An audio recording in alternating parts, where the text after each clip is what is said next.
Hello and welcome to week 14 on the course on intellectual property. I am Yogesh Pai, Assistant Professor of Law at National Law University, Delhi. In this week, we are going to study the nature and content of IP remedies. During the week, we are going to study 4 modules. We will study the nature and content of IP remedies. Mr. Anand Padmanabhan is going to take you through some interesting facets of how injunctions, damages and accounts for profits are generally considered as remedies in the context of intellectual property, how they are structured within the course of CPC and how they interact with the intellectual property system.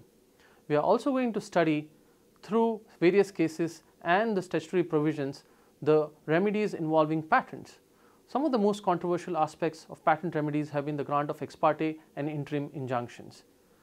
There have been various scholarly works that have critiqued the grant of interim injunctions and ex partes and also quasi-amite injunctions in certain cases.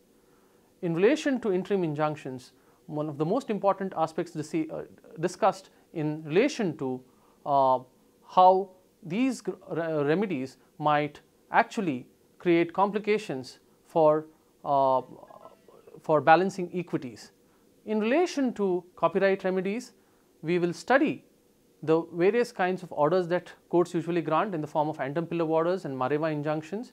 We are also going to study a host of other kinds of orders like John Doe orders that have been gained notoriety over the recent years.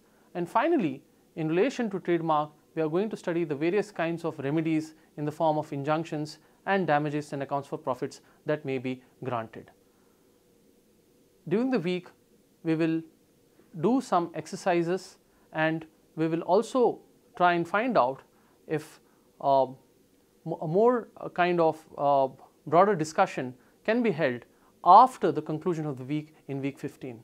Until then, thank you very much.